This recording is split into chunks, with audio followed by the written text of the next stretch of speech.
دیکھیں غزوہ بدر میں سامنے باپ کھڑا جڑا کفر کا جھنڈا لے کر، تو یہاں حضور علیہ السلام کا دین اسلام کا جھنڈا لے کر حضرت ابو عبیدہ بن جراح کھڑے ہیں۔ جنگ شروع ہوتی ہے، تلواروں کے ساتھ تلواریں ٹکرائی، کچھ دیر کے بعد حضرت سیدنا ابو عبیدہ بن جراح کٹا ہوا سر اٹھا کر لے کر آئے، آقا مولا کے قدموں مبارک کے آگے رکھ کے نچھاور کر دیا۔ حضور نے پوچھا عبیدہ کس کا سر ہے؟ آج کی یا رسول اللہ سکا باپ ہے، آپ کے مقابلے میں آیا ہے، سر کاٹ کر آپ کے قدموں پر قربان کر دیا۔ سامنے اتنا کھڑا ہے بدماش کافر سردار، تو یہاں ان کے بیٹے حضرت ابو حذیفہ رضی اللہ تعالیٰ عنہ کھڑے ہیں، سامنے بیٹا کھڑا ہے عبد الرحمن، تو یہاں جناب حضرت ابو بکر صدیق کھڑے ہیں، سامنے ماموں کھڑا ہے آس بن ہشام، تو سامنے بھانجے حضرت عمر فاروق رضی اللہ تعالیٰ عنہ کھڑے ہیں۔ تو آخر یہ کیا وہ بات تھی؟ لیکن بات وہی ہے کہ یا رسول اللہ تیرے قدموں میں جو ہے غیر کا منہ کیا دیکھیں، نظروں پہ جڑے کون دے کر تلوا تیرا، اور میں تو مالک ہی کہوں گا اور مالک حبیب، یعنی محبوب اور محب نہیں میرا تیرا۔ ہمیں پتہ ہے کہ یہ صدر ہے نا جی ملک پاکستان کا، ہم مانتے ہیں، وزیر اعظم بھی ہے ملک پاکستان کا، وہ بھی مانتے ہیں، جس طرح بنا وہ ایک بحث علیحدہ، اس میں ہم نہیں جانتے، صدر بھی ہے، وزیر اعظم بھی ہے، وزیر اعلیٰ بھی، گورنر بھی، مشیر بھی، ایڈوائزر بھی، جرنیل بھی، آئی جی بھی، چیف کمشنر بھی، چیف منسٹر بھی، تم سبھی کچھ ہو، لیکن اگر تم ہمارے سامنے آ کے یہ کہو کہ ہم تمہارے مالک ہیں، تو مالک اگر ہمارے ہیں تو وہ جناب حضرت محمد مصطفیٰ ہی ہیں۔ یا رسول اللہ میں تو مالک ہی کہوں گا اور مالک حبیب، یعنی محبوب اور محب نہیں میرا تیرا۔ اور ہمیں چاہیے کیا یا رسول اللہ تیرے صدقے ہم فقیروں کو، ہم سب کو ایک بوند بہت ہے تیری، جس دن اچھوں کو ملے جام چھلکتا تیرا، ٹھیک ہے؟ تو اس لیے آپ نے آقا و مولا حضور علیہ السلام کے ساتھ ٹوٹ کر پیار کرنا ہے انشاءاللہ، اور ہماری جان بھی، ہمارا مال بھی، ہمارا مال و متاع بھی، ہمارے بیوی بچے بھی، ہماری بیٹیاں بھی، یا رسول اللہ ہمارے لہو کا ایک ایک قطرہ بھی آپ کی عزت رموز اور آپ کی حرمت کے لیے حاضر اور قربان۔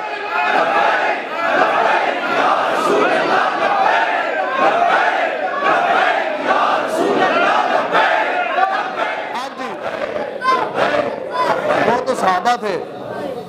عملی مظاہرہ جب ہم نے دیکھا نا، آخر کیا وجہ تھی کہ حضرت کا ایک چہرہ سامنے، ایک آپ کی تربیت سامنے، تو کروڑوں کی نوکری کو جناب تھوک کے حضرت کی طرف ہم چل گئے۔ آخر کیا وجہ کہ آپ کے ایک اشارے کے لیے یہ نوجوان سینہ تان کے سامنے کلاشنکوفوں کے آگے کھڑے ہو کر لبیک یا رسول اللہ کا نعرہ لگا رہے ہیں۔ آخر کیا وجہ کہ آپ کے ایک اشارے مبارک کے اوپر یہ نوجوان رسول اللہ کے غلام جان دینے کے لیے تیار تھے۔ تو یہ وہ آپ کا اخلاص اور یہ عشق مصطفیٰ تھا جو آپ کے سینے کے اندر کوٹ کوٹ کے بھرا ہوا تھا، اور آپ کا واقعی حقیقت ہے۔ اب یہ تو باتیں بہت لمبی آپ بتائیں تو کافی وقت ہو جانا، تو بہرحال بات یہ کہ عملی مظاہرہ جو ہے نا، پھر ہم نے یہ دیکھا کہ حقیقت بات ہے کہ ہمارے امیر مجاہدین نے اپنے ماں باپ کو بھی پیچھے چھوڑا، رسول اللہ کے دین کو ہمیشہ آپ نے مقدم جانا۔ جب بھی بات آئی نہ آپ نے اپنے ماں باپ کی طرف دیکھا، نہ آپ نے اپنے بیوی بچوں کی طرف دیکھا، نہ اپنی بیٹیوں کی طرف دیکھا، اور نہ ہی آپ نے اپنے بیٹوں کی طرف دیکھا۔ ایک مرتبہ ایسی میں حاضر خدمت ہوا، لاہور میں ہم بیٹھے تھے غالباً، تو آپ آئے تو آپ نا مسکرا رہے تھے، تو فرمایا کہ اتفاق ایسا کہ کل میں اٹک کے پاس سے گزرا اپنے والد گرامی کی قبر کے پاس سے، کہتے اتفاق ایسا تو اس سائڈ کی ڈیٹ آگئی، میرے ذہن میں نہیں تھا۔ آپ فرماتے ہیں میں گزرا اور اس دن میرے والد صاحب کا سال تھا، برسی تھی، تو دعا ہو رہی تھی، میرے بڑے بھائی بھی ادھر بیٹھے، ان کا مجھے فون آیا، کہتے جی کدھر ہو؟ تو میں کہہ رہا آیا تو میں نیڑے ہی ہاں، لیکن میں جا رہا ہوں تحفظ ناموس رسالت کانفرنس کے لیے۔ آپ فرماتے ہیں کہ وہ زیادہ ضروری ہے، والد صاحب کی دعا بعد میں ہے، جو عزت ناموس کا جو جلسہ ہے وہ زیادہ ضروری ہے۔ تو جی اگر میں اس جلسے میں چلا گیا تو پھر مجھے بھی دعا مل جانی اور میرے والد گرامی کو بھی دعا مل جانی۔ آپ گجرا والا جلسہ تھا، وہاں سے آپ جب واپس آ رہے تو جیسے ہی آپ پہنچے نا، یہ چوک یتیم خانہ والا جو پچھلا چوک ہے، جیسے موٹر وے تو آپ اترے تو آگے چڑھائی میں وہ ایک ناکہ لگا ہوتا ہے، تو رات تقریباً 2 بجے حضرت کو انہوں نے گرفتار کر لیا، اور آپ کا جو بیٹا ہے انس، وہ اس وقت چھوٹا تھا، ابھی بھی تقریباً اس کی عمر جو ہے وہ 17-18 سال کے قریب ہے، تو اس وقت اس کی عمر کم تھی، 12-13 سال کی بات۔ تو اس کو پولیس والوں نے اتنا مارا، اس کے اوپر کھڑے ہو کے جناب بوٹ مارتے رہے، ٹھیک ہے، اور اس سے وہ صرف ایک ہی بات کہتے تھے کہ یہ بتاؤ یار تمہارے والد صاحب کے پاس اتنے پیسے کہاں سے آتے ہیں؟ تو آگے سے انہوں نے کوئی تعویل نہیں کی، انہوں نے کہا یار جن کا وہ کام کر رہے، جن کی نوکری کر رہے، پیسے میں وہاں سے آتے ہیں۔ مانگنے والوں تم کو تو یوں چاہیے، اور کسی سے مانگنا بھی کیوں چاہیے، اور کون دیتا ہے دینے کو منہ چاہیے، دینے والا ہے سچا۔ تو وہ زخمی حالت میں تھا حضرت قبلہ، جب آپ تشریف لے کر آئے پولیس والے چلے گئے تو وہ زخمی حالت میں تھا اور اس سے چلنے نہیں ہو رہا تھا۔ تو جب حضرت کے پاس آیا تو وہ بھی رویا کوئی نہیں،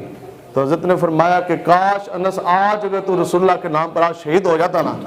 تو اس فہرست میں ہمارا بھی نام آ جاتا کہ یہ وہ خادم رضوی ہے جس نے اپنا جوان بیٹا رسول اللہ کے عزت ناموس کے لیے حاضر کر دیا۔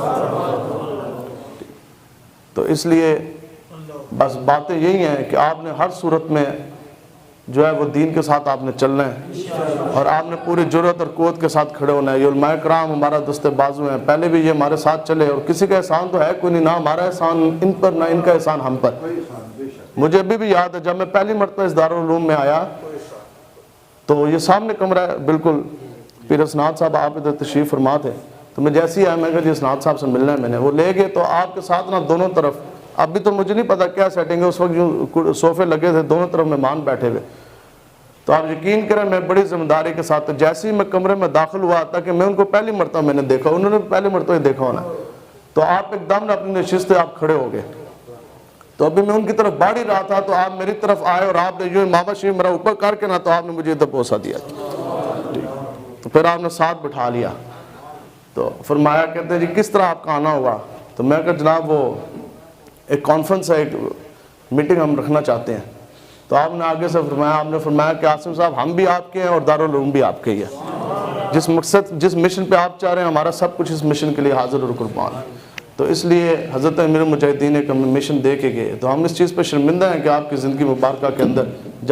جس وقت تک آپ دنیا میں موجود تھے نظام مصطفیٰ کا ہم نفاذ نہ کر سکے، لیکن وعدہ کرتے ہیں کہ انشاءاللہ پوری کوشش کریں گے، اور انشاءاللہ وہ وقت دور نہیں کہ جب ملک پاکستان میں نظام مصطفیٰ کا نفاذ ہوگا۔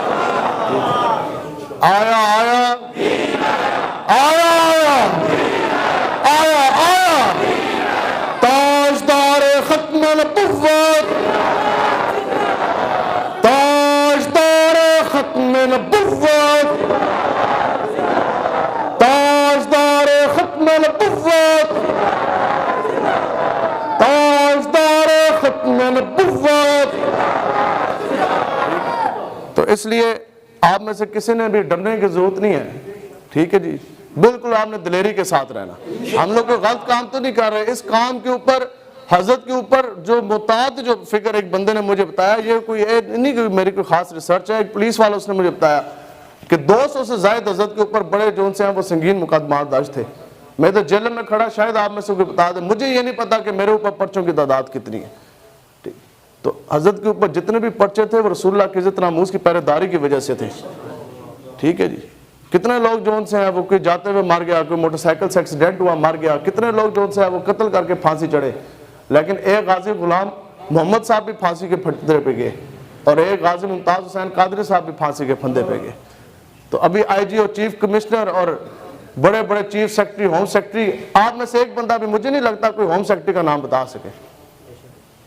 اور کسی ایک بندے کو بھی جو ہے وہ چیف منسٹر اور چیف سیکرٹری کا بھی نام کوئی نہیں آنا ہونا، ایڈیشنل سیکرٹری کا بھی نہیں آنا ہونا، لیکن آخر کیا وجہ کہ 5ویں گریڈ کا ہو کانسٹیبل ممتاز قادری قیامت تک کائنات کا وہ ممتاز ہو گیا، بچہ چاہے امریکہ کا رہنے والا ہو یا انگلستان کا، اس سے پوچھو ممتاز حسین قادری کون ہے تو وہ بھی کہے گا کہ ہاں اس نام سے میں بھی واقف ہوں گا، یہ محمد عربی کا غلام،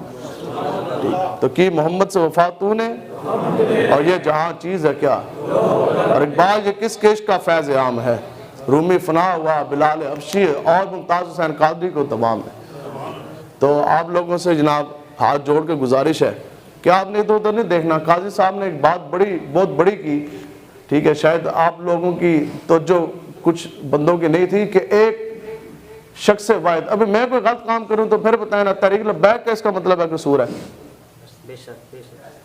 اس مدرسے سے کتنے فارغ التحصیل اب بھی جو طالب علم پڑھ رہے ہیں، اب ان میں سے کوئی غلط کام کر دے تو کیا مدرسے کا قصور ہے یا جو پڑھا رہے ہیں ان کا قصور ہے؟ تو جو شرارتیں کرتے ہیں جو شیطانیاں کرتے ہیں ان کے نصیب میں وہی چیز لکھی ہے، ٹھیک ہے، بالکل مثبت سوچ کے ساتھ ہم لوگوں نے چلنا ہے، اور تمام تر توانائیاں، اپنا بولنا، اپنا جناب پیسہ، اپنی تمام صلاحیتیں ہم نے دین اسلام کے اوپر صرف کرنی ہے. آپ لوگوں نے ہمارا ساتھ دینا ہے, دیں گے جی انشاءاللہ. اور صرف اتنی بات نہیں, جس ٹائم شمداد چوک کا جلسہ ہوا, باقی لوگوں نے تو جلسے کیے نا باہر سے گاڑیاں منگوا کر سارا, اس وقت ایک ہی وقت میں پورے ضلع میں 3 جلسے ہو رہے تھے لبیک کے. اسٹیڈیم, پنڈ دادن خان, بعد نماز مغرب. ادھر حضرت نے بیان کیا اسی وقت, وہاں والا سارا مجمع ادھر تھا, اگلا مجمع جو ہے وہ شاندار چوک تھا, اور اسی وقت اگلا جلسہ جو ہے وہ ایک مجمع ہمارا لگا ہوا تھا ہاکی گراؤنڈ دینا میں. تو تینوں جگہیں جو ہیں وہ فل تھی. تو آپ لوگوں نے پہلے جس طرح حضرت امیر المجاہدین کی ظاہری زندگی مبارکہ میں آپ لوگ چلے, ہم آپ سے توقع کرتے ہیں, اس لیے ہم آپ کے پاس آئے کہ اب بھی آپ لوگوں نے بڑھ چڑھ کر آپ لوگوں نے چلنا ہے. چلیں گے جی انشاءاللہ. بس اپنا نعرہ آپ نے ایسا لگانا, اب آپ لوگوں نے دین کا کام کرنا. یہ بات بہت انہوں نے بھاری فرمائی. آپ نے فرمایا کہ کبرا امیر المجاہدین فرماتے تھے کہ بڑے چلے گئے کام ہم نے کرنا. اب حضرت ہمیں صاف رستہ دے گے, ہماری تربیت کر کے. اب آج وہ محمد عربی کے شعر اور رضوی کے دیوانے ہیں, اور آپ نے یہ ثابت کرنا ہے آج اس مسجد میں بیٹھ کر آقا مولا حضور علیہ الصلوۃ والسلام کے ساتھ وعدہ کرے, یا رسول اللہ جس وقت تک ہمارے جسم میں جان ہے, یا رسول اللہ جس وقت تک ہماری سانس میں سانس ہے, نہیں کا آخری قطرہ ہے, یا رسول اللہ ہم آپ کی عزت ناموس, آپ کی ختم نبوت, حرمت مصطفیٰ کے ہم محافظ رہیں گے. لیکن ہمارے جیتے جی آپ کی عزت ناموس سے چمکتے دین کی طرف کوئی کافر, کوئی حرامی آپ اٹھا کے دیکھ جائے, یہ بات ہم کبھی بھی نہیں ہونے دیں گے. لبیک